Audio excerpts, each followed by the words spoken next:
Today's stories are a pretty big deal. From tainted water to the fact that we're going to be paying the highest prices we've ever paid, to the point where there's more oil being shipped across the world, even though we want to make some kind of bad vice about it. The thing is, there's a lot of stories that we are not being told. And the question is, are these things held from us because they want to pass a narrative? Let's jump into these stories today. They're eye-opening, that if you really pay attention to what's going on, it should scare you a little bit. And then it will allow you to make good decisions for you and your family. Let's jump into these stories today, and hopefully you'll hang around for the whole video, because I tell you, there's some things that are very, very important for us to go over. Let's jump into it. Today's video starts right now. With the words of a lullaby.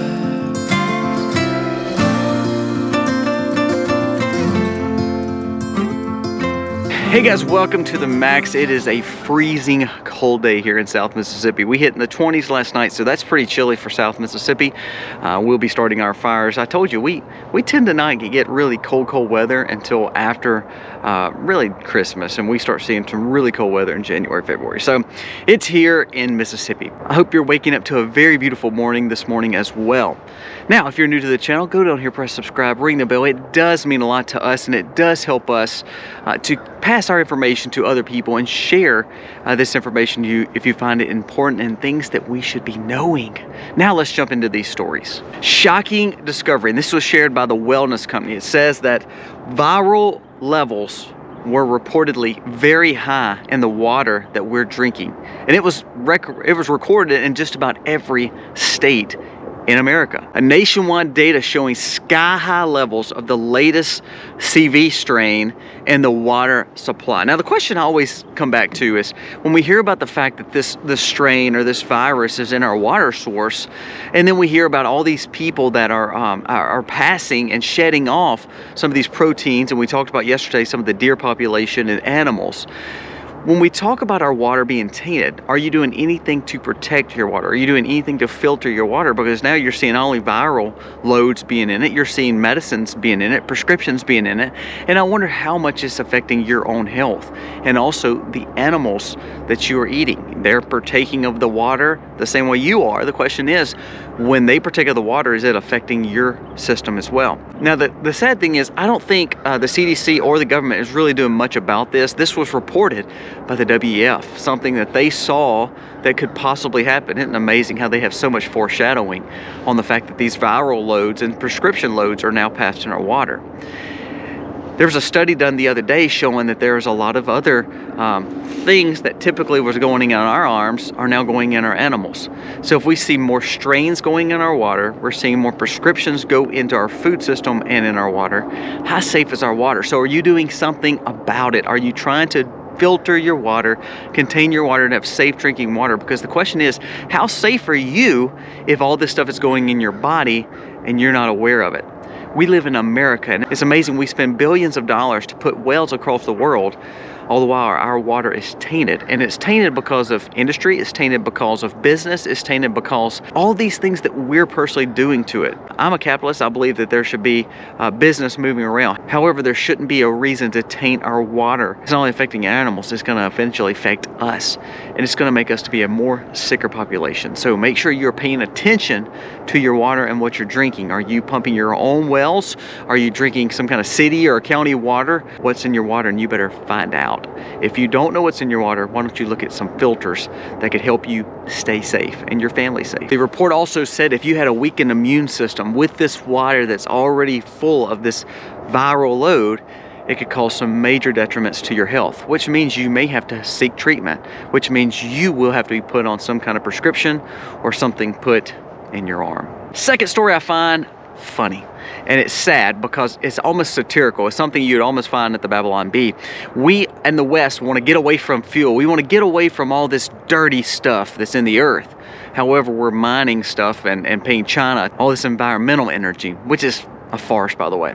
But here's the funny thing. China and India account for more than 90% of Russian oil or fuel exports, meaning we have done nothing to hurt the Russian economy because China and India are now being fed all that fuel that we're trying to keep the world from buying, meaning we've done nothing when it comes to the sanctions. And also more world powers are buying this fuel that tended to be more dirty And actually they're buying it at a discounted rate because Russia is selling it at a discounted rate because of what America did and the West did with the sanctions. Now, how can we move away from fuel when Germany is also buying it? Russia is also selling us oil through different channels. And what's so funny is, you know, this Venezuela situation with Guyana, the UK, the West, and America need that fuel as well. So all the time they're telling you, well, the fuel is dirty, we don't need it. They know they have to have it. Our grid that they want to put your car hooked to, that they want to put your house onto more and get away from fuels, that grid is ran by petroleum. See, that's what people don't know.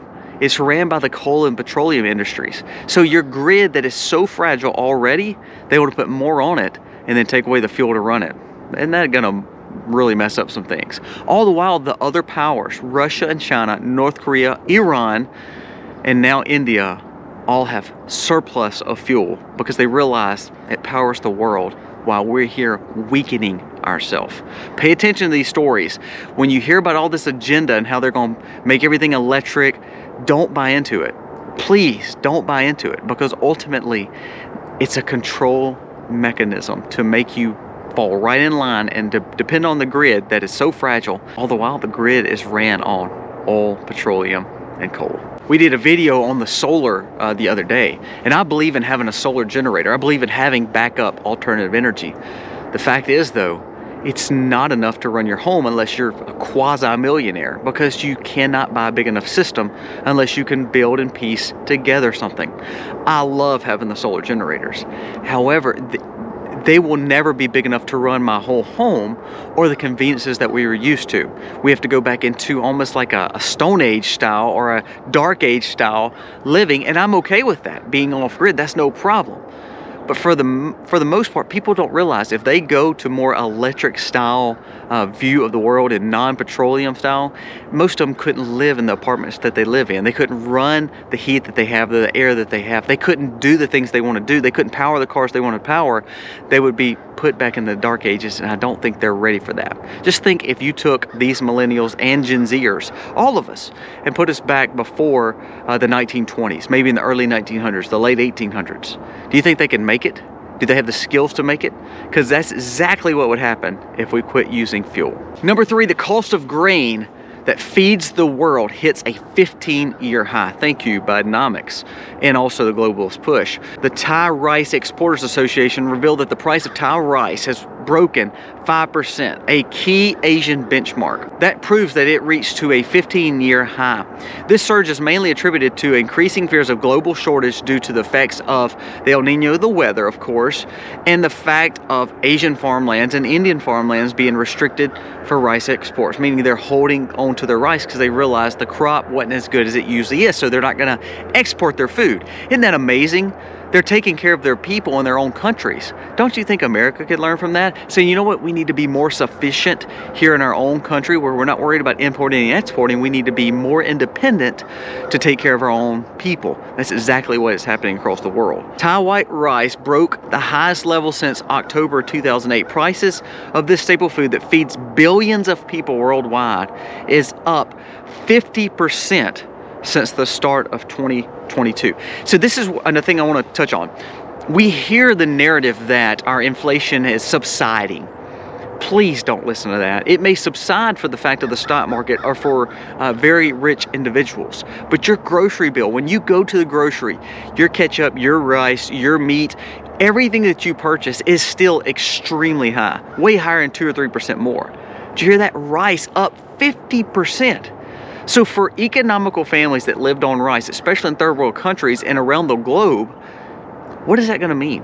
That means the UN, the CDC, the WEF, the WHO, all those bigger organizations that want to heal the world, globalist groups, are going to need to step in and feed the world. Well, when they feed the world, that means the initiatives are passed, because when they control the food, they control what goes on. So the cost of food is a huge deal. We talked about this with the deer and meat yesterday, and cattle and pork. If we see meat being to a point where people can't afford it, or it's quote unquote tainted, then the next step is we need more, lab-grown meat to take care of us, more GMO crops to feed us, because the rice, look, rice can't be gotten from these countries that produce non-GMO rice. So we've got to find some kind of way to modify rice here and then send it across the world. Do you see how we're setting that up? Do you see how it's coming into fruition right in front of our eyes, and we're missing it? All because we hear the narrative that inflation's went down and that we're okay, we're hitting a soft landing in 2024, the recession is gone. That's all bull. I'm sorry, it's true. You know, we discussed the rice situation a few months ago. Were you buying rice? Are you putting rice and beans up? I know that sounds so cliche, but look at it. We're at a 15-year high, 50% up. So if you bought it for $1, now you're buying it for $2 now.